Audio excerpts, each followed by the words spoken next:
Nadia, who's a 4-year-old female Malayan tiger, developed a cough. And over the course of a week, 4 tigers and 3 lions developed coughs. Some had wheezing, some were off food a little bit.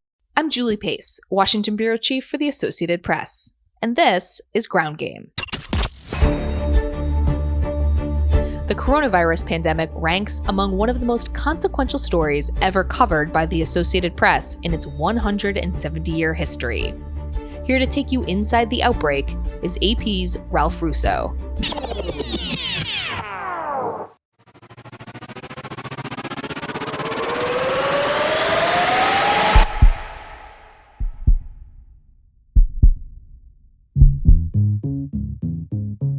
From the Associated Press, this is Inside the Outbreak. I'm Ralph Russo. Today is Wednesday, April 8th. In Wuhan, China, where the coronavirus pandemic started, the lockdown has been lifted after 76 days. Meanwhile, in New York City, where I am, the death toll passed 4,000. The outbreak has now killed more people in the city than the 9/11 terrorist attacks. Today on Inside the Outbreak, we'll take a look at another interesting recent development here in New York City, though one that seems to have had a more happy ending. A tiger at the Bronx Zoo has tested positive for the coronavirus in the first known case of an animal being infected in the U.S. We have 2 guests today. First, Jen Peltz, the AP reporter who wrote the story, will join us to talk about what happened at the zoo and how the tiger is doing. Then we'll speak with Dr. Karen Terio, a veterinarian and the director of Zoological Pathology at the University of Illinois. Dr. Terio will explain the significance of this discovery.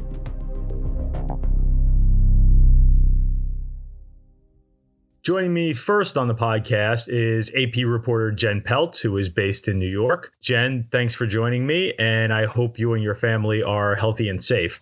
We are, thank you. Okay, so tigers have been on a lot of people's minds these days with the popular Netflix series Tiger King drawing in so many viewers. But I'd hate to think that people are equating the way the animals are mistreated by the characters in that show with the way they are treated at the Bronx Zoo, where lots of people work really hard to provide high-level care. But clearly in this case, something went awry at the zoo. What happened, and do officials know how the tiger became infected? Not exactly. It appears that at some point, one of the employees who works with the tigers and who wasn't showing any symptoms somehow passed the coronavirus to one or more of the cats. It's not entirely clear how that transpired, but around March 27th, one of the tigers started showing some symptoms. And after that, 6 other cats, big cats, lions, tigers, also started coughing, some of them wheezing a bit too. And the zoo began to wonder what was going on. So you mentioned some of the symptoms. Why were they red flags to necessarily go to coronavirus? Is there something unusual? In other words, is coughing unusual for a tiger? I don't want to make light of it, but the tigers do seem to be doing better. They are. At last I heard, as of last night, they continue to improve, which is, of course, good news. No, initially, at first, like one would with oneself, the zoo, when they started coughing a bit, thought, let's see if it goes away. In a day or so, it didn't. And eventually, one of the tigers was showing a bit of a loss of appetite, and they decided to examine her. That's a big deal with these animals. You have to anesthetize them because they are, of course, tigers. And so while they were doing that, they thought, well, just to do due diligence, let's run a coronavirus test. But the zoo director said they really didn't expect it to come back positive, and they were absolutely stunned when it did. And were any of the other animals tested? Because I think it ended up being not just a couple of tigers, but I think maybe one of the lions possibly is also sick. Yes, 7 in all, a number of tigers and some lions who together live in 2 different areas in the zoo. They did not run tests because, again, you have to anesthetize them, and that's a lot to do to the animal. So they decided to presume the others to be positive because they had the same symptoms. Okay, so you sort of made reference to this, but I'll end with this. So for as far as we know, the animals seem to be doing well. And I guess where else does this investigation go? I think they're trying to figure out, of course, how this might have passed between the person and the animal. And I think it's important to add that our understanding is the employee is also doing okay, as well as the cats. And Thank you. so they're trying to figure that out. Good. We don't want to forget that. Sure. They're trying to figure that out. And also in the meantime, they've kind of amplified the protective gear that people are going to wear when caring for the cats while everybody figures out exactly what the risk of transmission is here. Yeah. And lastly, I'll note that the zoo has been shut down, but apparently they are still keeping up their staffing. Yes, to some extent. The zoo shut down on March 16th, so more than 10 days before this situation emerged. But of course, people do continue to work there to take care of the animals. Right. And the animals don't need to wear masks, as far as we know.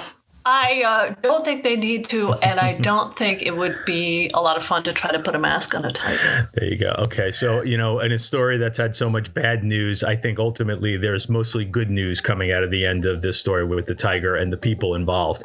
Jen, thanks so much for helping me out today and jumping on. And again, please stay healthy and safe. Thank you very much. Now that Jen has provided us with the who, what, where, when, and where of this story, let's go to Dr. Karen Terio of the University of Illinois to answer some questions about the why and what it means going forward.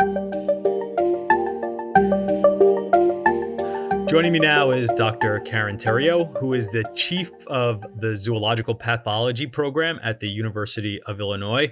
Dr. Terio, thanks so much for providing a little insight on the importance of a tiger testing positive for coronavirus. Thank you for taking the time to speak with me. Okay, so my first question, and this came up a bit on my Twitter timeline, frankly, when I posted the story about the tiger, the AP story about the tiger on Sunday, and that is, if the tests are at a premium, why test the tiger? Absolutely. This is a question that we've gotten to. One thing we want to emphasize is that the tiger did not take any person's place in line. This tiger didn't get a test instead of a person. We were able to test the tiger at a veterinary diagnostic lab. Our laboratory does not accept human samples, so that's one point to make. Secondly, that there's testing criteria for who receives a test in the human medical field, but we also have similar criteria for in the veterinary field as well. So there are certain criteria that had to be reached in order for this tiger to be able to be tested, and that included approvals from both state animal health officials as well as public health officials. So the next question would be, what can we learn from knowing that a tiger can be infected? We are all learning on the fly with this virus and trying to understand how it is spread, how it's transmitted, and who is susceptible to the virus. And so by understanding that a tiger is susceptible, it sort of broadens that scope of who might be susceptible. In the zoo community, one of the things that we were worried about when the virus started spreading throughout the world was thinking about great apes, some of our closest relatives genetically, and being concerned that they could get this virus. I have to admit that until about a week ago, I didn't have cats on my list of species that I was concerned about, but now obviously we do. So you mentioned the apes. What other species would you have been concerned about? Apes, any of the old world or new world monkey species. So viruses, in order for them to cause an infection, have to be able to bind to receptors that we have, and in this case for a respiratory virus. So you're looking for receptors that are on the cells that line our respiratory tract. And those receptors are going to be more similar among more closely related species. And so that's where the non-human primates would be the most obvious ones to be concerned about that. And then a little over a week ago, there was a paper that's starting to be circulated that is not been peer reviewed yet. It has gone through sort of the normal scientific review process, but that showed that ferrets and even domestic cats might be able to be infected with the virus and get sick from the virus. And so that started to broaden our view of what types of species could be infected. And then, of course, we found out about this tiger. Okay, because a tiger can be infected. Now we know the tiger can be infected, but does that also mean it can transmit the disease? So we don't know the answer to that. I think it's much more likely that this virus is being spread person to person than that we have to worry about it being spread from a tiger to a person. But we are all taking precautions for this in the zoological community, that people are, making sure that we're being extra careful as far as washing hands and not transmitting the virus to animals in our care. Okay, then let me follow up on something that you sort of mentioned before, because I think this is really important to stress, because I worry that folks will be looking at Fluffy and their house cats and thinking, should I have you around? Does this mean a house cat can be infected and could possibly transmit the disease? Have we seen any evidence of those two things? Not just, first of all, infection, but also being able to transmit the disease. I'll start with the second part of that, and is that to date, we have no evidence to suggest that our pets would be transmitting the virus to us. The reality is we probably have more social contacts than our pets do. And so the chance of you giving it to your pet and then your pet giving it to somebody else is pretty low, especially right now.